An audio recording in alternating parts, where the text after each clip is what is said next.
हुकूमत शर्मिंदा ऑपोजिशन को करना चाह रही है और उसमें कामयाब भी हो रही है, मगर मुतनाज़े कानून साजी और इदारे हो रहे हैं।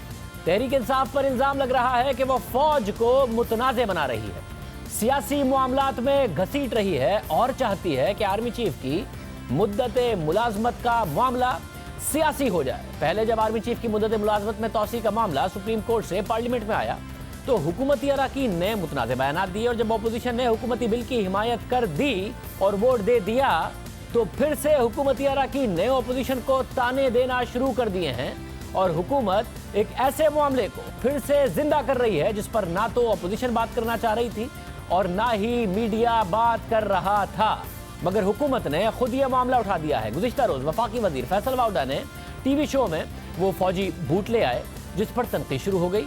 ये इल्ज़ाम लगाया गया कि हुकूमत फौज को सियासी मामलात में लाकर ये तासुर दे रही है कि आर्मी चीफ की मुद्दत मुलाजमत में तौसी के लिए कानून साजी एक सियासी फैसला नहीं, ये सियासी जमातों का अपना फैसला नहीं, बल्कि ये फैसला सियासी जमातों ने अपने मर्जी के बजाय दबाव में किया है।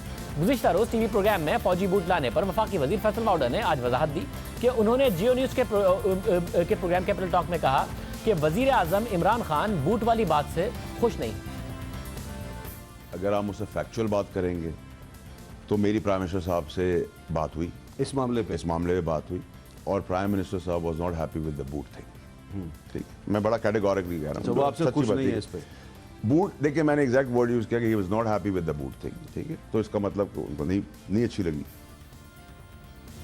कल से ये बात खबरों में है, कल से इस बात पर तनकीद हो रही थी और जब फैसल वाउडा ने यह कहा कि वजीर आजम इस बात पर खुश नहीं है कि उन्होंने एक प्रोग्राम में फौजी बूट दिखाया, तो उसके बाद ये बात देखने की थी कि क्या फैसल वाउडा इस पर माफ़ी मांगे। क्या वजीर आजम ने उनसे कहा है कि वो माफ़ी मांगे? वजीर आजम के खुश ना होने का कहकर भी फैसल वाउडा बहुत पुरएतमाद थे, ना ही उन्होंने कोई दिफाई अंदाज अपनाया, ना ही उनका अंदाज मुतरफ ख़्वाहाना लगा, ना ही उन्होंने माफ़ी मांगी। प्रोग्राम के दौरान फैसल वाउडा बार बार बूट प्रोग्राम में लाने और मेज़ पर रखने जैसे अफसोसनाक अमल का दिफा करते रहे। हामिद मीर साहब ने उन्हें कवानीन बताए, उन्होंने फिर भी माफ़ी नहीं मांगी और उन्होंने ये भी बताया कि वज़ीर आज़म ने भी उन्हें माफ़ी मांगने का नहीं कहा।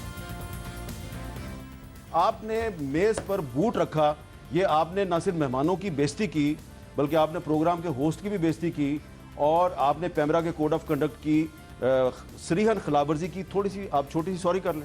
मुझे एक बात बताएं, अगर एक चीज़ का मुझे पता ही नहीं है, आप मुझे रूल पढ़ के बता रहे हैं, आज से मुझे पता चल गया। अच्छा, आपको पता ही नहीं था? मुझे तो नहीं पता था। आपको प्राइम मिनिस्टर ने आज ये नहीं कहा कि आपको इस पर सॉरी करनी चाहिए? जितनी मेरी प्राइम मिनिस्टर से बात हुई, उन्होंने he was not happy with the boot thing and that's about it. आप जो कह रहे हैं वो ठीक कह रहे हैं, मैं जो कह रहा हूँ वो ठीक कह रहा हूँ। मैंने प्राइम मिनिस्टर का जो आप कह रहे हैं वो ठीक कह रहे हैं। अच्छा, तो अगर प्राइम मिनिस्टर जो है वो आपके बकौल he was not happy on the boot thing, तो आपको सॉरी कर लेनी चाहिए। मुझे आप किसको सॉरी कराना चाह रहे हैं? आप पाकिस्तानी कौम से सॉरी कर सकते हैं।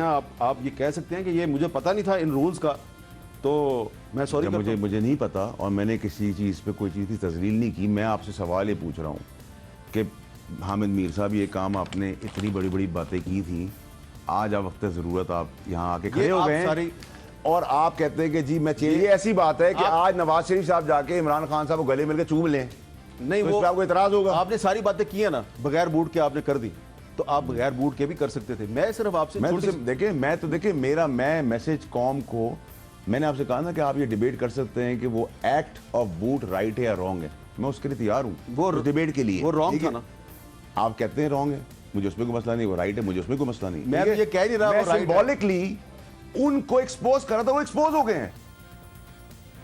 बार बार याद दिलाने के बावजूद उन्होंने माफ़ी नहीं मांगी और बताया कि वज़ीर आज़म ने भी उनसे नहीं कहा है माफ़ी मांगने का। और पूरे एतमाद फैसल वाउडा नजर आए। सवाल उठ रहा है कि क्या ये सब बातें वज़ीर आज़म के आशीर्वाद से हुई हैं या वज़ीर आज़म को पता चलता है, वो इस पर नाराज़गी का इजहार करते हैं मगर अपने रहनुमाओं को मना नहीं करते, क्योंकि मुद्दत मुलाजमत में तौसी से पहले, मुद्दत मुलाजमत में तौसी के बाद और उसके बाद कानून साजी के बाद भी ये बातें होती रही हैं। सिर्फ फैसल वाउडा ने नहीं की हैं, दूसरे रहनुमा भी इस हवाले से बात करते रहे हैं। हम एक बार फिर से कह दें कि जो कुछ कल हुआ वो अफसोसनाक है। हुकूमती वज़ीर ने यह तासुर देने की कोशिश की कि जो कानून साजी हुई वो फ़ौज की मुदाखलत की वजह से हुई। हुकूमत और अपोजिशन तमाम सियासी जमातें बूट के इशारे पर चलती हैं, उन्होंने ये साबित करने की कोशिश की, और जो जमातें बूट के इशारे पर नहीं चलती हैं उनके खिलाफ कार्रवाइयाँ होती हैं और बूट के इशारे पर जो चलती हैं उन्हें रिलीफ मिलता है। वफाकी वजीर की इस बात ने पूरी कानून साजी को मुतनाज़ बना दिया है। जो मामला दब गया था वो फिर से उठ खड़ा हुआ है। फैसल वाउडा के इस अमल के बाद अपोजिशन ने मौक़िफ़ अख्तियार किया है कि हुकूमत समझ रही थी कि अपोजिशन आर्मी चीफ की मुद्दत मुलाजमत में तौसी के मामले पर सियासत करेगी, मगर ऐसा नहीं हुआ।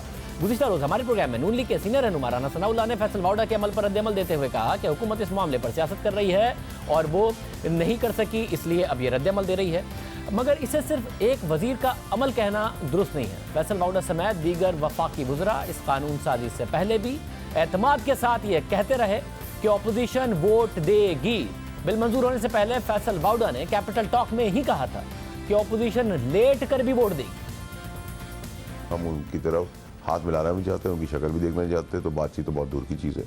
जो इनका अरमान था सारी ऑपोजिशन का कि वो हाथ भी मिलाएंगे और आपस में गले भी मिलेंगे और इमरान खान सामने आके बैठेंगे, वो मैंने आपको पहले भी कहा था। ये ऊपर से ये ढकोसला और ड्रामा करेंगे, अंदर से ये हर सूरत लेट के साथ देंगे। लेट के चाहे वो क्या कहते हैं एक्ट ऑफ पार्लियामेंट हो तब भी ये साथ खड़े होंगे, ये कॉन्स्टिट्यूशन अमेंडमेंट होगी तब भी ये साथ खड़े होंगे। ऊपर से सिर्फ एक नारा। फिर शेख रशीद ने हमारे प्रोग्राम में वोटिंग से पहले 28 नवंबर को कहा कि जिन्हें बात करनी आती है वो करवा लेंगे, अपोजिशन खुशी खुशी वोट देगी।